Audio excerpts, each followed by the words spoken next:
Innal hamdalillah nahmaduhu wa nasta'inuhu wa nastaghfiruh wa na'udzu billahi min shururi anfusina wa sayyiati a'malina.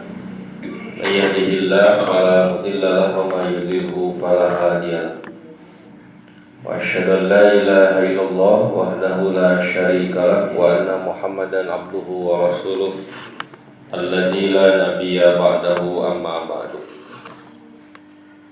Haturkeun nuhun ka Patoni selaku pamijat acara oge Bapak Ibu anu sami rawuh sami hadir dina ieu waktos nampi informasi lainna Ustaz Usep tiasa hadir patali ngajajak salah sawios kulawargina bade ngalaksanakeun ibadah haji. Mudah-mudahan di peparingan kalancaran segala urusan dunia sareng akhiratna. Oke, mudah-mudahan tahun payun mah aya jamaah urang anu dijajakeun haji bade saha? Bade ka haji. Ikhwatul iman rahimakumullah. Urang baris ngabahas di halaman 112 hadis nomor 220 bab anu enggal bab syarat-syarat salat. Maka di angsula bade di katuhu singkuring tapi di Patoni heula mangga.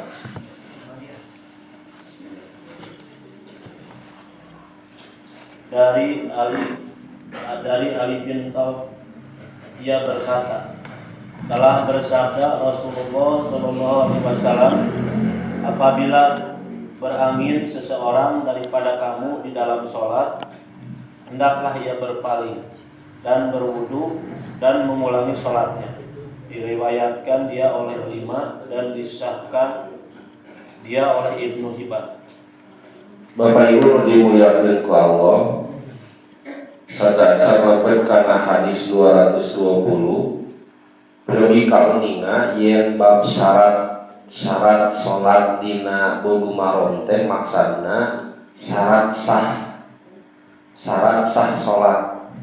Kumagi aya dua pengertian bab syarat salat teh, aya bab syarat wajib salat, aya bab syarat sah salat. Syarat wajib salat naon? Salat jadi wajib jang urang aya 3. Nu kahiji orang yang berakal, anu kadua beragama Islam, anu katilu balik. Orang yang berakal wajib salat, karena orang yang tidak berakal tidak wajib salat. Dina hadis Rasulullah ngagambarkeun rufi'al qalam an salasatin, diangkat kalam dari 3 golongan. Nu kahiji anil majnun hatta yakila, orang yang gila tidak dicatat amal baik dan dosanya sampai berakal. Mata pada ini lamun aya jalmi batur salat disebut budak leutik lain, disebut kerhet lalaki tapi teh salat tah meureun eta majnun. Dan majnun mah teu kedah salat. Nu kadua wa anin naimi hatta yastaiqido, orang yang tidur sampai bangun. Maka ketika kita tidur tidak ada kewajiban sholat dan tertidur gitu. Nanti ketika bangun cigah anu kasiangan sholat subuh tergantung dosa nanti gumantung karena kondisi tidurnya. Lah ti jam 8 wengi teu inget nanaon sampai jam 8 enjing-enjing. Estuning teu lilir pisan, maka ada hadis kan yang lain, maka sholatlah ketika engkau bangun atau ingat. Nah, biasa sholat subuh jam 8 enjing-enjing dan bener-bener pulas. Anu kadua mah adan subuh teh sadar, oh Nurul Huda adan gitu. Lak deui di bedol deui tah simut harimau teh. Gugah-gugah jam 11:30. Nah, eta mah sanes hilap. Tapi ngahihilapkeun ada kesadaran dulu. Jadi benten hukumna. Anu katilu wa anis sabiyi hatta yahtalima. Seorang anak kecil sampai balik, sampai ihtilam. Nah, jadi tilu perkara, tilu golongan ieu anu moal jadi dosa lamun maksiat, moal jadi pahala lamun milapa amal soleh. Budak alit sampai ka mimpi basah, lamun perempuan sampai ka haid. Anu kadua orang gila sampai berakal, anu katilu orang tidur sampai dia bangun gitu. Lamun nunutan keur pangajian menang pahala teh. Cek Ustaz Ucu mah, nah cek Ustaz Ucu eta teh mendapatkan ketentraman gitu. Mata tempat anu pangtentremna di mana? Di pangawasan. Naon cirina? Genah nunutan gitu. Jadi nunutan wae menang pahala.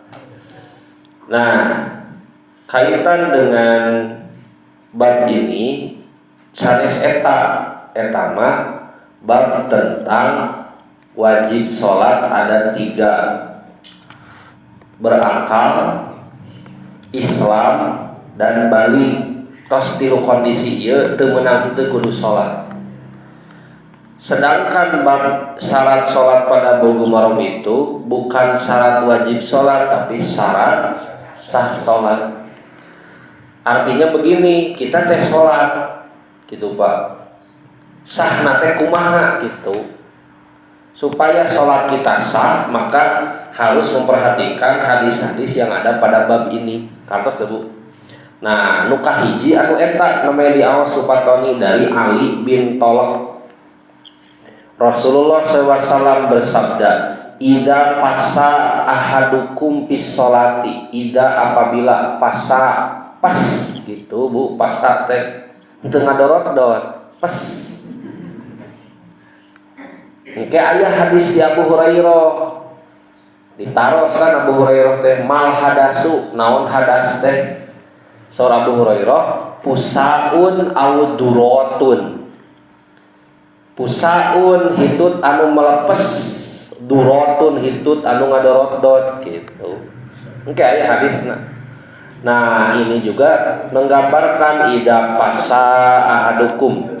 Jika engkau buang angin itu kecil tapi bersuara atau tiba-tiba wangi. Tuh abi macam ayeuna bau naon. Macam Pak, umpami jumaahan tong nunutan bahaya. Lengut pes. Dah eta. Apa-apa meletak we nurul huda teh. Gitu. Atanapi lalengutan kagedor, pret. Wirang Bu, api-api batu, babatuan geus apaleun gitu. Maka kata Rasul, idza fasa ahadukum fis sholati, jika engkau buang angin walaupun kecil di dalam sholat,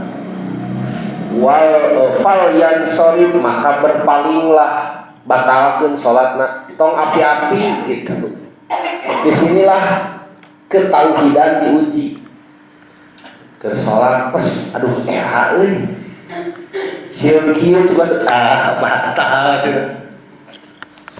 Jujur, makanya punten Pak, ketika contoh tadi Pak Tony jadi imam. Nah, di belakang Pak Tony itu harus orang yang sanggup juga menjadi imam.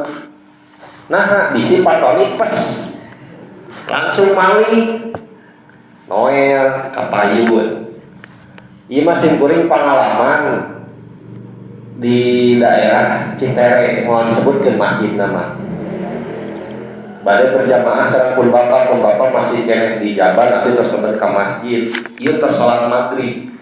Kabulitan hari teh duka uang sulti mana. Abdi nama dina lawar pantok naon teh rariweuh antara imam jeung makmum teh. Si horeng imam teh batal beureunya. Ngan ieu Noel kulantaran teu ngarti. Kalah melambaikan tangan Bu, aliman kapayun teh imam teh kalau mana yang cenah tahan ngajawab muah. Akhirnya kumaha Bapak Ibu batal sadaya. Jadi cigah dongeng si kabayan gitu. Ganeng sia teu ngomong keur salat mah. Maneh batal. Sadaya nyarita aya saurang deui untung urang mah teu. Tah eta Bu bahayana salat teu nganggo ilmu gitu. Akhirna sadayana batal. Jadi ketika kita salat batal berpaling wal yatawaddo dan wudulah wal yu'idis sholat dan ulangi sholatnya. Pani urang pes nalika tahiyat akhir berpaling wudu teras jantenan deui sholatna jantenan deui teh sabaraha rakaat ti awal gitu untuk ieu ke tahiyat akhir pas wudu datang ke masjid juk diuk we tidak bisa dari awal lagi gitu. Bapak Ibu tina hadis ieu syarat salat naon anu tiasa ku urang katangtep. Syarat salat yang pertama, syarat salat berdasarkan hadis ini apa? Seorang yang salat itu salatnya dikatakan sah jika punya wudu bebas dari hadas. Hadas kayak ayat 2. Hadas besar, hadas kecil. Hadas kecil itu hadas yang bisa dihilangkan oleh wudu. Buang air kecil, buang air besar, buang angin itu hadas kecil. Jadi BAB itu Pak, buang angin besar BAB itu Bu. Tapi sebesar-besarnya BAB hadas kecil ke atas tuh. Ini istilah we besar padahal mah kecil. Tiasa kudu air hadas besar yang harus dituntaskan dengan mandi. Mimpi basah, beres dari head, beres berhubungan suami istri itu harus dengan mandi jadi suci nate gitu. Mata pagi bapak atau napi bujangnya misalnya beres sholat subuh ya kewiridan inget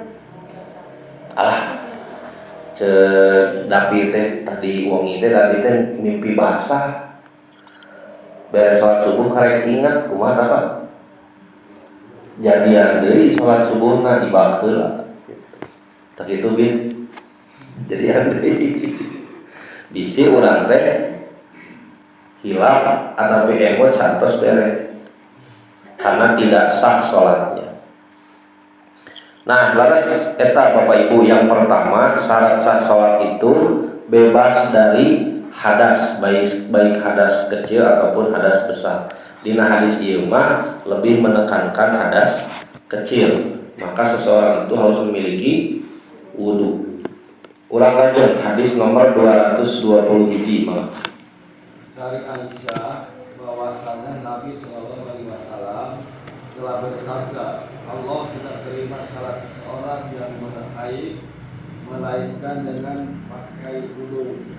Diriwayatkan dia oleh 5 kecuali Nasai dan disahkan dia oleh Ibnu Huzaimah. Hadis kedua dina bab syarat-syarat sah salat dari istri Rasul yaitu Aisyah. Nabi SAW bersabda, layak balullahu, Allah tidak menerima salat haidin, salat perempuan yang sudah haid, yang sudah balik, akil balik, berakal dan sampai kepada usia balik. Artinya usia yang sudah menerima konsekuensi hukum dari Allah. Jadi kieu mun murang kali maling teu dosa. Tapi lamun tos mimpi basah laki-laki, perempuan sudah maling dosa.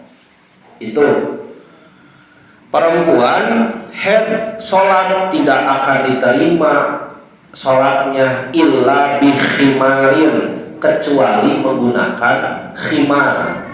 Ahsan mengartikan dengan kalimat kudung. Bu, kudung naon deui hijab tudung naon deui istilahna teh ahli bahasa Arab nama khimar tina al khomru itu artinya menutupi minuman yang menutupi akal disebut khomer. Kain yang dipakai kerudung untuk sholat disebut khimar. Apa yang ditutupi oleh khimar? Apa yang ditutupi oleh khimar? Maaf, dada. Jadi perempuan sholat bisa jadi mastakana mah ditutupan, dibelit-belit karena berhubungan tapi kita hese ngalieu. Nyebutnya gawal, bu, tudung gawal, anu dibelit-belit karena berhubungan hese ngalieu tidak ciga robokop nih. Tapi maaf, dadanya tidak tertutup sampai sholatna ente. Punten jilbab itu pakai kerudung tapi mencetak buah dada. Itu tren dari beberapa tahun ke belakang. Haram, tidak boleh. Maka seorang perempuan itu ketika sholat harus menutupi dadanya si tudung nanti. Jadi bukan persoalan mukena atau napi hente, dan mukena eta mah passion. Bade ngamu mukena bade hente anu pokok mah bunyi nyaeta nu bieu di antarana dada tertutup. Kumaha pun pengertian dada tertutup? Kieu pun guru mah sampai menggambarkan, mencontohkan. Jangan upami ibu ngangkat panangan, ngangkat panangan kieu tah tidak terlihat itu. Tapi lamun ibu ngangkat panangan kieu katawis keneh berarti bukan khimar. Sakieu pas ngangkat kieu teh jadi katawis bukan khimar eta. Jadi khimar mah kerudung yang ketika perempuan mengangkat tangan dengan bebas kaluhur ke sisi tetap katutup. Itu cara jantan standar. Sampai kapan guru mah upami ulang kali istrina atau nabi garwana pada keluar di bumi sina pergangan heula payeuneun anjeunna angkat tangan angkat kieu muli itu bu siapa halo si ibu upami pada keluar di bumi sina praktek heula sok angkat tangan potong euy gentos wih kan berapa gitu. Jangan sampai terlihat oleh orang lain itu. Karena begini bu, di akhirat akan ada perempuan yang disiksa di neraka padahal mereka suka berpakaian tapi telanjang. Maksud berpakaian tapi telanjang teh ngawarasukan tapi nyetak. Dan suaminya ikut bertanggung jawab. Nah, apa pemimpin di rumah tangga? Termasuk pami bapak gaduh murang kali istri, maka ayahnya akan diminta pertanggungjawaban. Maka gaduh murang kali istri mah luar biasa. Rasul barang siapa yang punya anak perempuan dibina, dijaga, dididik kehormatannya sampai ditikah teh berhasil budak teh. Orangna kajaga teu pernah naon, maka akan jadi penghalang dari panasnya api neraka. Jadi aya leuwih pahala miara kata Nabi ngadidik murang kali istri karena beratnya luar biasa. Saya satos nang di murah kali pamoget enteng ya banyak sami we gitu. Nah, cobi Bapak Ibu. Tina hadis nu kadua, pan tadi mah hadis nu kahiji syarat sah salat teh punya wudu suci. Ari tina hadis nu kadua naon syarat sah salat? menutupi aurat. Termasuk hadis nomor 222 sama tentang menutupi aurat. Hadis nomor 223 sami tentang menutupi aurat. Hadis nomor 224 sami tentang menutupi aurat. Hadis 225 baru syarat yang ketiga apa? Menghadap kiblat.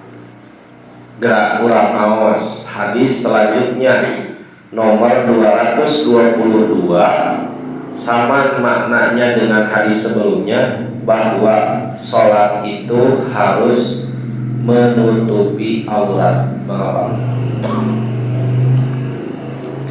Dari Jabir, bahwasanya Nabi SAW telah bersabda kepadanya, apabila kainmu itu luas, maka berselimutlah dengannya, yakni di dalam salat. Dan bagi muslim, selempangkanlah antara dua ujungnya, dan jika sempit, maka berkainlah dengannya. Ya, itu ada hese bu ngagambarkeun urang cobi geranya dibayangkeun. Karena dibayangkeun ieu mah hadis nomor 222. Jabir mengatakan dari Nabi SAW, idza kana saubu wasi'an, apabila kain itu luas, lamun kaina rubah, paltahif bihi, maka berselimutlah dengannya, yakni di dalam sholat. Jadi dia teh kain salamar Pak, anu itu cigah acuk atau lancingan Bapak Ibu. Lamun kain rubah cigah kain ihram, mohon. Jadi berselimut teh disarungkeun sapawi, teras ditaengkeun ka luhur. Jadi ka luhur katutupan, kahadat kasarungan. Jadi sanes disimutkeun teh cigah anu ngawen da. Balik lagi pun salat teh sanes, tapi masa disarungkeun teh diselimutkan teh disarungkeun sapali karena tak sabelah cigah anu melaksanakan ihram umroh haji. Nah, itu yang pertama kata Rasul. Kemudian dalam riwayat Muslim, fakholib baina tarafaihi, selempangkanlah antara dua ujungnya. Maksud diselempangkan itu mensilangkan antara kedua ujungnya. Jadi mensilangkan nembe engke aya dina hadis anu salajengna menutupi salah satu pundak. Iya teh kaitanana Bapak Ibu batasan aurat laki-laki bahwa harus menutupi pusar. Jadi menutupi pusar ke bawah disarung. Engke aya hadis dan para ulama berbeda pendapat. Kieu Pak, pami bapak sholat disarung hungkul, kaluhurna teh aya naonan sah teu? Itu teh berbeda pendapat para ulama teh da. Saur anu sapalihna apaan cenah orang matina bujal ka hanap. Ciga orang Bali dengan Bu. Nah, disarungkeun nutupan bujal yang mungkul ka hanap kalau dibuligir pamagan salat itu sah teu. Itu sampai ada hadisnya nanti Rasulullah pernah. Tapi Imam As-Sunani mengatakan harita Rasul kitu teh teu aya deui kaena. Maka sauranjeunna teu meunang ngahajakeun keur di Nurul Huda bubuligiran. Cek ibu teh itu aya orang Bali cenah. Bali mana? Balita. Gitu. Nah, kembali lagi dulu ke sini. Dan jika sempit, saw Nabi, wa in kana dayiqon, Fattazir bihi, maka berkainlah dengannya. Maksud berkain dengannya teh nembe sekedar disarungkan saja, kalur dibuliki. Naon syaratna? Doyikon tak aya deui. Tiasa wae nyapanya kajan tenang ka alaman ku bapak. Misalnya keur di kebon misalnya. Hujan ngegepret gitu. Tapi sarung mah kasalametkeun dina keresek. Nah, ulah jantan alasan teu salat gitu Bu. Nu penting tutupan bujal ka handap. Salat lanjutkan gitu. Ditakdirkeun salat nu acuh baseuh sah teu? Sah ngagibri hungkul tiris. Gitu. Asal ulah aya najis. Ditakdirkeun salat nyanak najis, sah salatna. Tapi nyanak dosa. Kulantaran hadisna kan ketika Nabi sedang sholat, Jibril ngaharewos. Dan kita tahu Jibril ngaharewos tadi diwatosan ku Nabi bahwa ada najis di dampal senalna. Kan Rasul manganggo senal sholat tidak hari tamat can di karpet beureuma, can di karpet hejoan. Estu ninge keusik. Mata aya hadis Rasulullah jeung para sahabat keur salat, para sahabat unggal beres sujud, cengkat tina sujud usap. Cengkat tina sujud usap riweuh gitu. Sanes remeh deui Bu. Keusik. Beres tina salat usap kan gitu ya. Maka sahabat Nabi, setiap kerikil yang ada pada wajahmu akan menjadi saksi di akhirat. Maksudnya naon cik atuh salat teh cicing gitu maksud Rasul. Mata para sahabat mah ngusapna teh beres salat. Assalamualaikum warahmatullahi wabarakatuh. Usap. Nah, retet ku geusik. Urang salat di Nurul Huda. Assalamualaikum warahmatullahi wabarakatuh. Diusap-usap naon? Da teu aya usapkeun, teu kedah berarti. Gitu. Nah, maka kembali lagi bahwa Rasulullah SAW pernah melakukan seperti itu karena posisinya kainnya tidak ada lagi. Artinya ketika kainnya luas, rubah harus menutupi tubuh yang bagian atas. Itu hadis nomor 222. Ulang kali parios deui hadis nomor 223 malah. Dan bagi mereka berdua dari hadis Abu Hurairah, tidak boleh seseorang daripada kamu sholat dengan satu kain yang sebahagian daripadanya tidak ada di atas bahu. Tuh, ieu teh nuduhkeun jadi meunangna sakadar disarungkeun teh upami teu aya deui kaena, lamun aya mah teu kenging ngahajakeun gitu. La yusalli ahadukum bis saubil wahidi, tidak boleh salat salah seorang dari kalian dalam satu kain, laisa ala atikihi minhu syai'un, tidak ada kain yang disimpan di pundaknya, di sarung hungkul. Artinya ada kondisi darurat, ada kondisi yang ideal. Upami teu aya kain mah teu sawios. Di sini ada keterangan dari Hasan. Maksud dua hadis itu bahwa di dalam sholat kalau kain kita cukup luas, hendaklah kita tutup badan kita sedapatnya dengan sebagian daripadanya. Walaupun dengan menyelempangkan sebagiannya di atas bahu kita. Selempangkanlah, naon sampaikeun gitu Bu. Bahasa Melayu.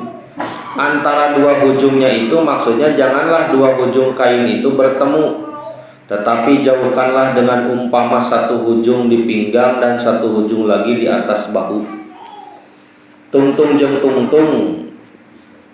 Ya, jadi katutupan sabelah. Ada baiknya, kata Hasan lebih baik keduanya tertutup. Berarti jika baju ninja mulanya. Gitu, kebayang Pak? Jadi si kain nu panjang teh sarungkeun, beulitkeun ka katuhu, ka tukang, beulitkeun ka kenca. Jadi juga ninja. Itu idealnya. Nah, coba Bapak Ibu, tina hadis 222 sareng 223 naon syarat sah salat anu tiasa kapaham kurang.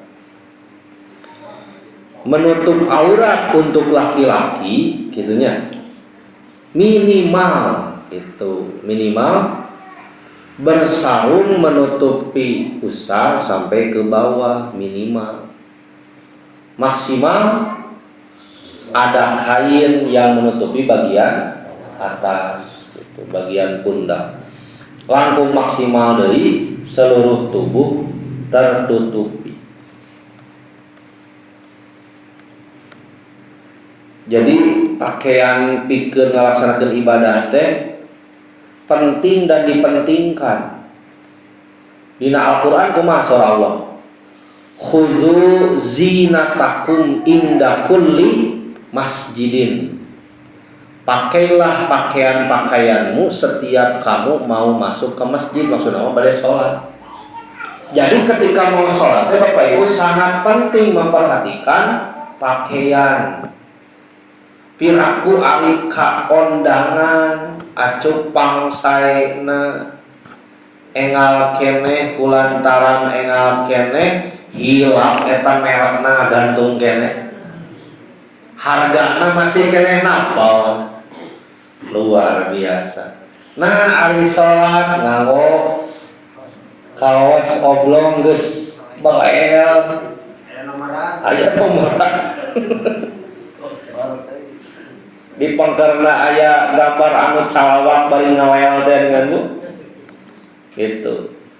Kewekna rada soek saeutik. Bari luluhur geus ka dieu di ngabad-abad si beungeunna teh. Nalika nenek saeutik kita tinggal di India dieu. Beuh eta mayun ka Allah duwikeun ka kitu. Maka ketika sholat menggunakan pakaian terbaik. Contoh waktu kumaha hukumna sholat pakai kopiah. Teu aya hukum da eta mah hal yang mubah. Ngan lamun kumake kopiah jadi leuwih khusyuk bisa jadi dianjurkan.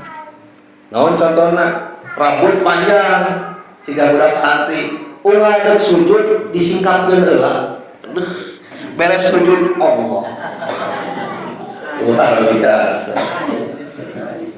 Gitu. Eta teh teu hade ciga kitu teh. Jadi aya gerakan anyar tina ruku kana itina. Keur itina teh teh cicing gitu aneh terus cek malaikat teh kenaon jang teh. Mun loba daya cenah salat teh. Nah, hari di kopean makan cicing rambut teh gitu. Nah, bisa jadi satu waktu mah kopea atau sorban ketu teh jang nyicingkeun buut.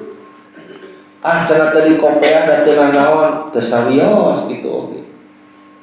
Gitu. Nah, wih ka dieu bahwa pakaian itu penting kita perhatikan. Itu versi laki-laki, Bu. Ayeuna versi perempuan. Malah 224.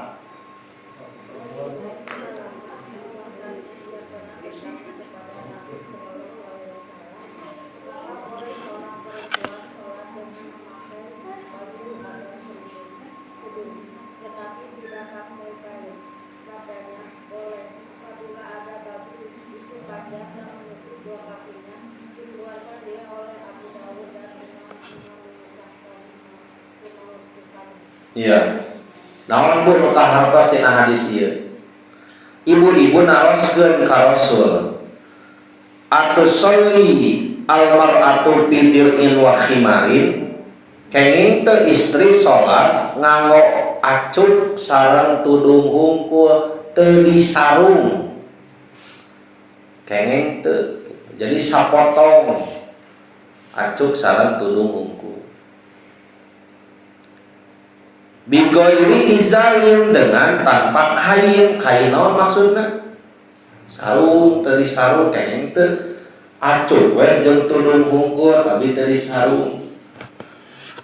Salah satosna di Taranjang Pak. Maksudnya tadi sarung jika bapak-bapak tadi.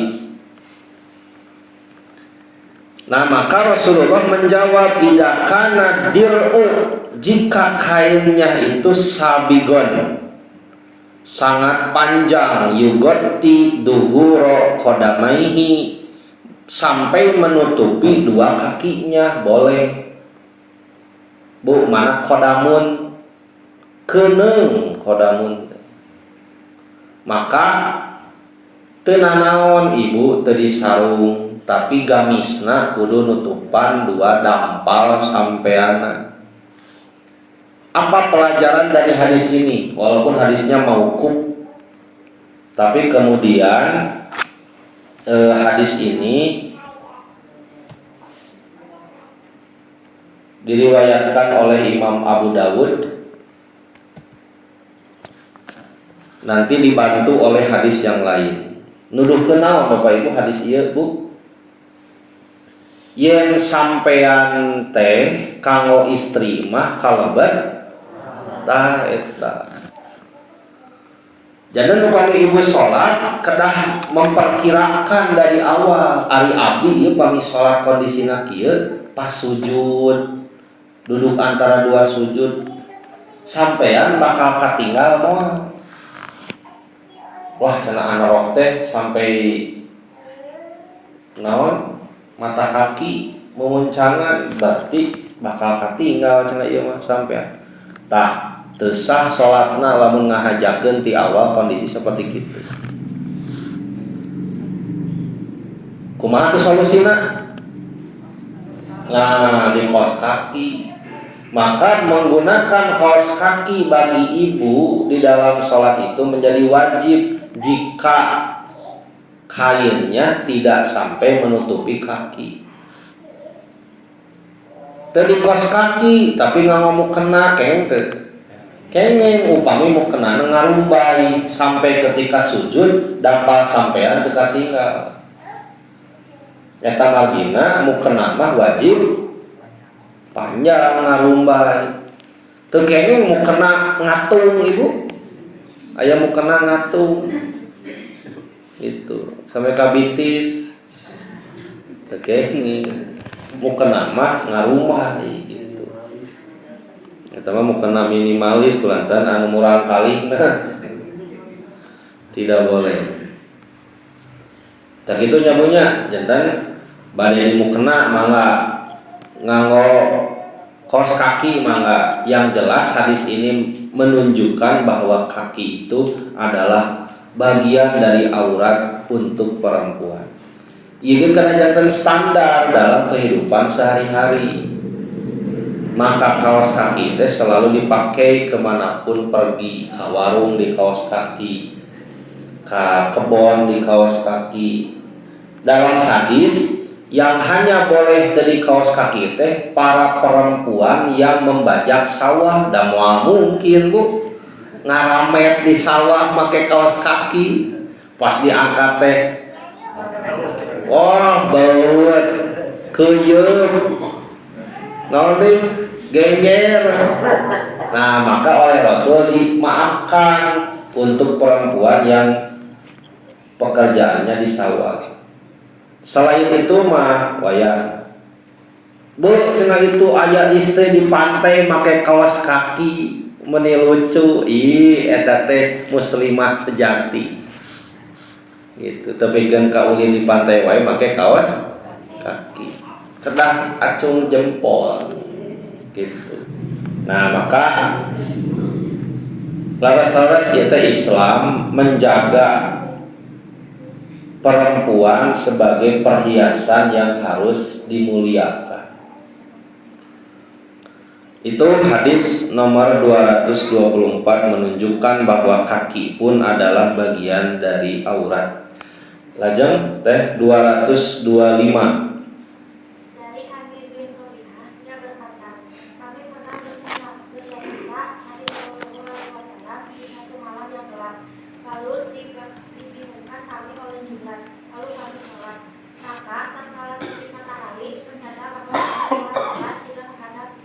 turun ayatnya artinya, maka kemana kamu menghadap, maka di situ ada keridhaan Allah.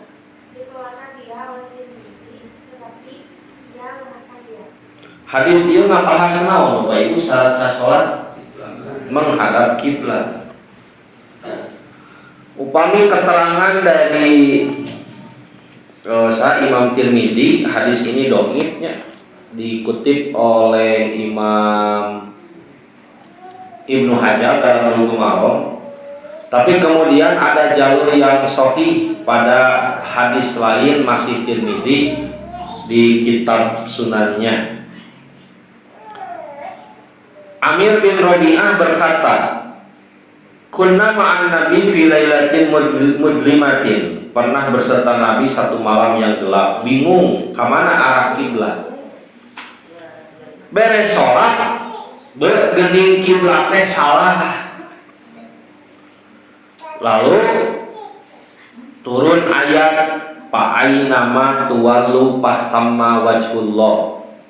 Kemanapun engkau menghadap maka di situ ada wajah Allah. Hadis ini ketika turun ayat tersebut menunjukkan bahwa jika sholat bukan ke arah yang seharusnya tapi kita tidak tahu, maka sah sholatnya karena tidak tahu. Hanya saja begini Bapak Ibu, upami orang ke sholat salah kiblat, aya nu ngabejaan. Kumaha cenah Pak lepat kiblatna sanes kadinya. Kumaha tuh Ibu? Kemana tuh gitu? Maka yang memberitahu yang harus benar memberitahunya. Upami anu sholat mengerti bagaimana cara memperbaiki kiblat, maka cukup tiga ucapan tiga bir. Tapi terkadang perlu digeser badannya. Sampai ketika para sahabat bahwa kan sholat 16 bulan Pak, belum ke Masjidil Haram, kamana heula Bu menghadap selama 16 bulan awal Islam berdiri. Tuh ke Palestina, ke Masjidil Aqsa, sampai Nabi berdoa terus dalam surat Al-Isra ya. Terus Nabi nyuhunkeun ka Allah dina Al-Baqarah di ayat sangkan kiblat dipindahkeun ulah mayun ka Masjidil Aqsa hayang ka Masjidil Haram hayang ka Ka'bah. Kenapa? Karena tidak mau sama dengan Yahudi dengan Nasrani. Diijabah doa Rasul teh. Sedangkan umat Islam menghadapnya masih ke Masjidil Aqsa. Rasulullah di kota beliau sudah menghadap ke Masjidil Haram. Arah Masjidil Haram dan Masjidil Aqsa teh 180 derajat. Aya sahabat beres salat jeung Rasul uing ka lembur. Ngalangkung ka hiji lembur anu salatna teh masih ka Masjidil Aqsa. Saur sahabat nu ngalangkung teh ngamartosan anu keur salat. Punten muridnya bahasa Cipanas mah. Kiblat tos ngawi sanes ka Masjidil Aqsa deui ayeuna mah ka Masjidil Haram. Maka seluruh yang sholat ketika itu balik badan 180 derajat, jadi balik ke Masjidil Haram. Eta kabayang imamna cigah pasukan pengibar bendera.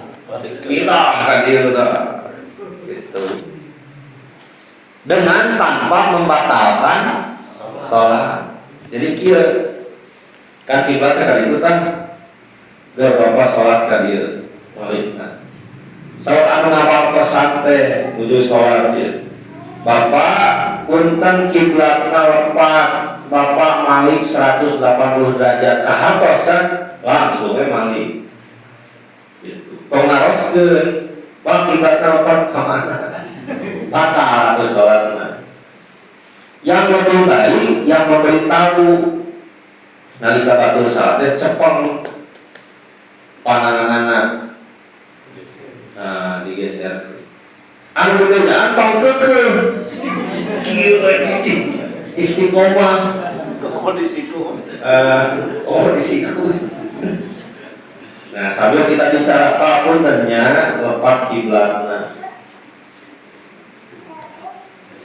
Itu juga menunjukkan Bapak Ibu, ketika ada teman sedang sholat, kiblatna salah, tidak boleh dibiarkan. Tegeni, baik ada batur sholat lagi, ulah kurbejaan. Biasanya di tempat penyembaan, apa ya? Di tempat penyembaan sholat ke musola, daya sajadah, daya arah kiblat, gitu. Orang DKM na Dewan Kemakmuran Musola, sanes masjid musola. Kalau aja kadinya aya tamu musolat wartosan ketika kiblatnya salah. Jadi menghadap kiblat itu syarat sah sholat selain menutup aurat, selain bebas dari hadas. Nah itu hadis nomor 225. Kecuali ada sholat yang tidak usah menghadap kiblat. Aya Bu, sholat yang tidak usah menghadap kiblat aya. Namun diantaranya sholat khauf. Sholat khauf itu sholat ketika berperang, peperangan 2 rakaat menghadap musuh. Sholat khauf ada beberapa cara. Diantaranya di depan kita musuh, Rasulullah membuat 2 barisan. Barisan pertama menghadapi musuh, barisan kedua sholat. Maka sholat khauf mabu di dia nyimpen pananganana nyepongan naon pedang. Di dia Allahu Akbar nyepongan tungtung pedang. Bismillahirrahmanirrahim. Jadi sambil sholat itu musuh. Gitu, kadang melihat tempat sujud, kadang melihat musuh. Allah sambil waspada ya Pak. So bayangkeun katawa-tawa ka Allah bari dipayungan musuh. Nah sanes sieun dikadek kapan dibagi 2. Itu pasukan muka hiji perang heula, pasukan muka 2 sholat. Nu geuning naon Pak? Nembe beres rakaat cekak deui Allahu Akbar. Pas rakaat kedua panjungan pedang itu manulang ieu berperang dulu sambil menjaga kehusuan. Jadi sambil perang teh teu nyarios naon acak beres rakaat deui. So, jadi menanamkan kerinduan ingin segera kembali kepada Allah melalui peperangan. Hayang mawat, hayang syahid. Eueuh kasieun. Tapi kita maksudnya gale-gale kepala gila cenah ieu umat Islam. Nah, sampai itu sedang berperang, ia sholat rakaat itu kembali membereskan sholatnya yang rakaat kedua. Ia memesa rakaat, dia yang maju.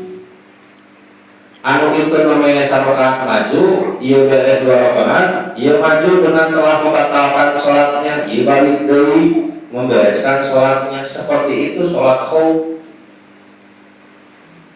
yang menjadikan umat Islam mental nanti selalu terjaga. Jeung jadi pelajaran yang kurang sholat teh entong komah keur nyalse keur perang wae ulah di kantunkeun. Ieu mah karek diuji ku engkol wae ge teh sholat. Ya cenah kagok. Luar biasanya. Wong ada duhur kagok, wong ada asar kagok. Ada maghrib ngajongke capek akhirnya waktu sholat ya. Nah aya deui hiji eta Bapak Ibu, sholat khauf itu tidak menghadap kiblat tapi menghadap musuh. Anu kadua sholat naon anu teu menghadap kiblat? Sholat di atas kendaraan. Hanya saja sholat di atas kendaraan itu bukan sholat wajib tapi sholat sunat. Sholat wajib Rasul turun heula. Tapi aya sholat wajib di atas kendaraan anu terkedah turun. Nah, kendaraan hese eureun. Contohna kapal udara berduka kuwi dari pantona ka aku ngaburusut. Silakan di atas kendaraan.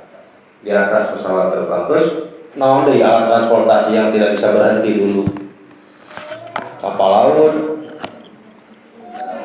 Ngong adan langsung mengkol ka sisi.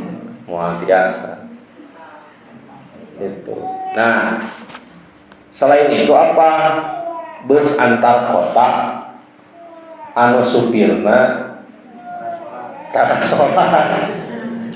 Dan mun sok sholat pasti pengkol heula ka pom bensin. Bapak-bapak, ibu-ibu, perjalanan kita masih panjang, sedangkan ini sudah adzan Isya.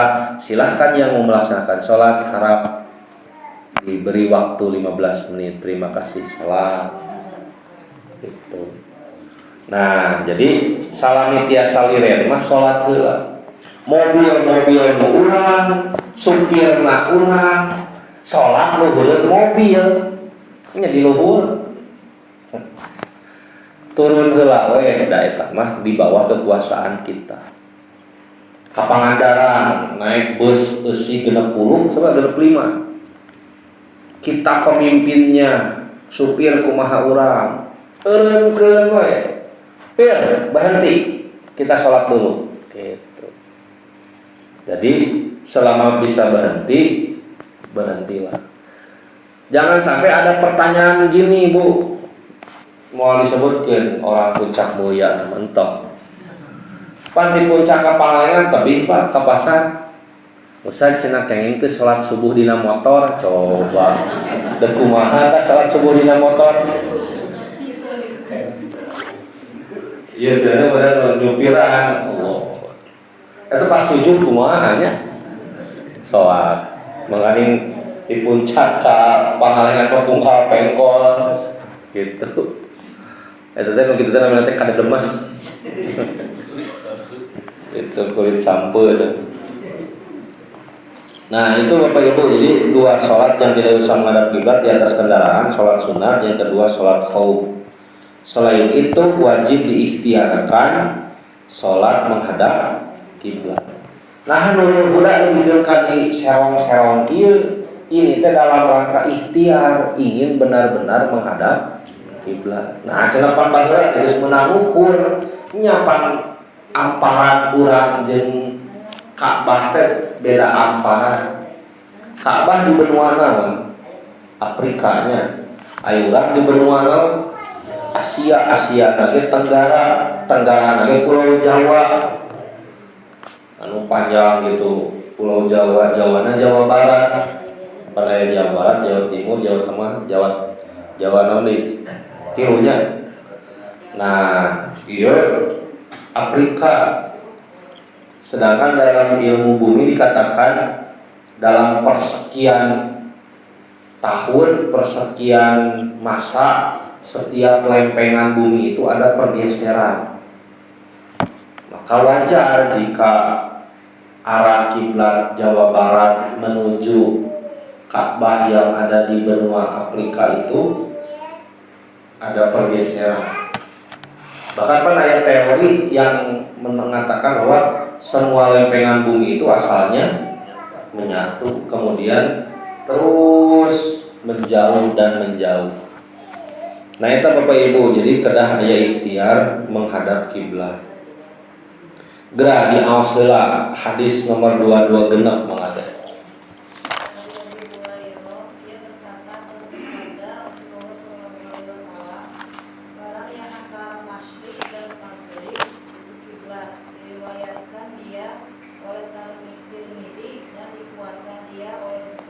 Masyrik itu apa? Masyrik timur. Sami maghrib barat. Antara timur dan barat itu kiblat. Jang saha eta teh? Jang orang yang posisinya antara timur dan barat kelompong ka kiblat. Lamun posisina manehna di timur berarti kiblatna di barat. Nu posisinya di barat di timur. Jadi bagaimana cara menentukan kiblat itu Bapak Ibu? Ka'bah. Ya kota Mekah. Kiblatna benten-benten adalah pisami. Benten-benten pan anu posisinya di dieu kiblatna ka dieu. Ieu di dieu. Maka bagi penduduk Ka'bah atau bagi penduduk Mekah kiblatnya adalah Ka'bah. Mekah adalah sebuah kota. Di luar kota Mekah banyak kota-kota yang lain. Maka di luar kota-kota Mekah kiblatnya adalah Mekah itu sendiri. Mekah adalah kerajaan negara Saudi Arabia. Ada negara-negara yang lain, maka bagi negara-negara yang lain kiblat itu adalah Saudi, yang di situ ada Mekah, di situ ada Ka'bah. Terus itu ngabadagan. Tah ayeuna mah ku ieu Pak. Ku ieu bisa lebih mudah kita menentukan di mana Ka'bah teh posisinya. Ku smartphone mah banyak aplikasi yang bisa menunjukkan posisi Ka'bah dengan tepat. Contoh, ada aplikasi Islamic Times. Ieu teh kenging pimpinan Pusat Persatuan Islam Dewan Hisab dan Ruqyah yang bertugas membikin almanah, terus menentukan ayeuna tah dinten Rebo teh pan kaping 28 Zulqa'dah Bu hafid antosan ke pengumuman maghrib upami Kemis kaping 30 Rebo maghrib kaping 28 tos kaping hiji Zulhijjah kaping hiji Rayagung berarti ti Rebo maghrib tos teu kenging tuk tak teuteuk tos teu kenging cukar cukur sagalupaning anu dicukuran dina awak. Nah, makruh hukumna. Itu sudah banyak aplikasi tentang mengatur arah kiblat. Kenapa? Karena menghadap kiblat itu hukumnya wajib bagi siapa yang mau melaksanakan sholat. Ari mencit kana payung kiblat teken dah. Sapi itu geus puihkeun ka ditu, puihkeun ka dieu, cek sapi teh eudeuk moal teh geus cangkeun. Saunu muncul rapi, can ngiblat, cek sapi teu kudu da urang mah moal salat, deuk dipeuncit. Jadi sembelihan itu tidak usah menghadap kiblat. Yang menghadap kiblat mah siapa? Nu bade salat, atanapi anu bade di sholatan. Nah ini jadi pengertian bagi kita semua. Pamibade ngadamel kuburan Pak, cek dulu arah kiblat. Sok sanajan kete kuburan jadi beda jeung sejen. Ieu mah lompong ieu rada nyerong, nah nya aya mah diukur teh jadi beda. Ari nu saacana cenah kudu diome-omekeun deui teu kedah. Aja mah mun ku bawa bari diguakeun mayitna.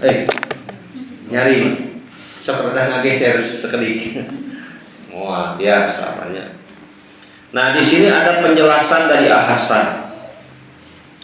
Satu, ada diriwayatkan bahwa Ibnu Umar berkata, apabila engkau jadikan pihak maghrib di sebelah kananmu dan masyrik di sebelah kirimu, maka yang engkau hadapi itu kiblat. Dua yang berpendirian begini dari sahabat-sahabat Nabi adalah Umar, Ali, dan Ibnu Abbas. Tiga, ulama-ulama hadis pandang hadis ini satu kelonggaran bagi orang yang tidak kelihatan baginya al-masjidil haram. 4. Al-Baqarah ayat 144, 150, 194 menyuruh kita menghadap jihad atau jurusan Masjidil Haram yang letaknya buat kita adalah di sebelah barat. Selama seseorang menghadap jihad yang dinamakan barat, walaupun tidak tepat menghadap al-Masjidil Haram atau Mekah, dapat dikatakan dia menghadap kiblat. Adapun menghadap selatan dan utara atau menghadap jihad lebih ke timur, itu tidak dapat dinamakan menghadap kiblat. Jadi tergantung posisinya ada di mana gitu. Contoh, ada ulama dari Indonesia namanya Imam An-Nawawi. Karena dari Banten disebut An-Nawawi Al-Bantani. Beliau dalam posisinya ketika hidup, ketika itu kan belum ada seperti sekarang aplikasi. Maka beliau mengatakan bahwa kiblat bagi orang Indonesia itu adalah ke barat dan nyerong sedikit. Sekali Ibu, ku kondisi harita teknologi di zaman Imam An-Nawawi Al-Bantani, ulama dari Indonesia dari Banten, kiblat orang Indonesia mah cenah ka barat, serongkeun we saeutik. Nah, eta kolot baheula urang. Nah ada itu masalah ilmu kieu. Mata pun kan Bapak Ibu gaduh teh sampun lamun salat kudu diserongkeun wae. Ta eta ajaran Imam An-Nawawi Al-Bantani. Geus lompong teh imam jeung kudu we didedekeun. Itu. Padahal kiblat mah hanya masalah dek-dek jeung henteu. Tapi kalau sudah searah mah ya sudah we. Teu kudu didek-dek. Ada juga yang begini Bapak Ibu, imam jeung makmum teh lompong ku searah ka kiblat. Manehna imam hayang nyerang karena bisa diserongkeun. Nah itu juga tidak boleh. Kenapa? Ada kamana tuh? Ini kudu dendek. Kalau sudah searah kiblat ya sudah, tidak usah. Gitu. Jadi etama namanya Bapak Ibu, ijtihad ulama untuk memudahkan tentang arah kiblat. Maka sekarang mah sudah ada alat, tinggal kita memanfaatkan alat. Jika enjingnya ibu anak Abdi, Arizki, Adit, bade salawut ngobrolkeun bab pemuda. Engke teh bakal ngagunakeun di kiblat ka mana? Ketika tidak tahu arah kiblat. Ayo tos terang mah terkadang. Gitu. Bapak Ibu tabu salapan. Sakitu heula nya. Bapak Ibu tunu sim kuring ripu. Insya Allah engke Senin kedua sasi Juli urang pernah deui masih di bab syarat-syarat salat. Dugikeun kadinya kasimpulanana syarat salat teh hiji bebas dari hadas atau punya wudu ya. 2 menutup aurat. 3 menghadap kiblat. Hanya saja dengan kajian Bulughul Maram ini ibu rada lega gitu wawasan teh. Nu disebut nutup aurat teh kumaha minimal dan maksimalnya. Terus kiblat teh kudu kumaha. Terus yang disebut punya wudu teh tepikeun ka anu melepes ge ngabatalkeun kana wuduna gitu. Terima kasih, insyaallah tepang deui sasi payun. Aku qouli hadza wa astaghfirullah li wa lakum. Assalamualaikum warahmatullahi wabarakatuh.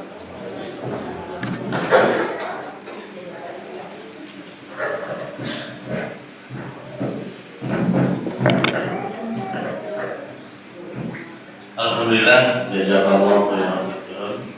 Mudah-mudahan naon-naon dipaparkeun Ustaz janten keilmuan urang anu tujuanna ternyata ya mudah-mudahan dina rangka ibadah salat urang teh hayang ditampi ku Allah anu kedah dilalui prosesna nyaeta syarat sahna namanya terus kauningan terus kakengeng kieu ternyata luka hiji syarat sahna teh urang gaduh wudu hadas nu kadua nutupan aurat kumaha namanya di dunia ieu dina raraga nutup aurat opat ngadap kiblat. Ieu banyak pentingna ilmu teh pada surang naon rupi anu dikerjakeun teh sesuai sareng-sarengna.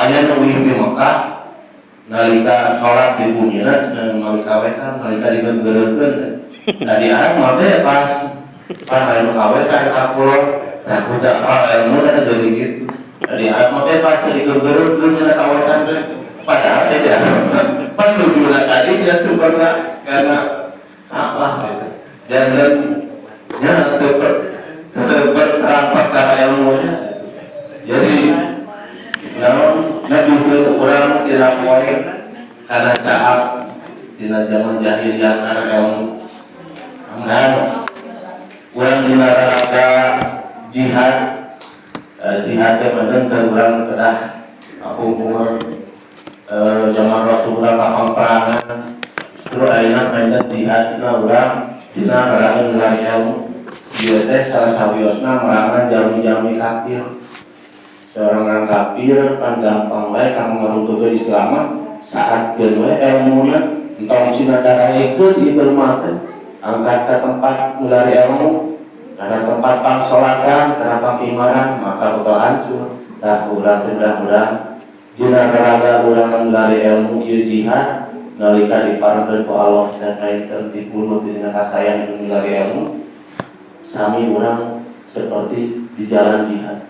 Amin ya Allah ya Allah.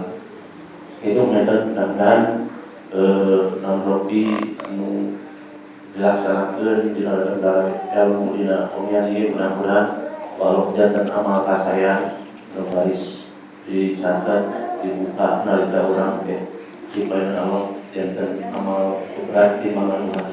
Amin ya Allah. Amin. Aqulu qawli hadza astaghfirullah li wa lakum. Assalamualaikum warahmatullahi wabarakatuh.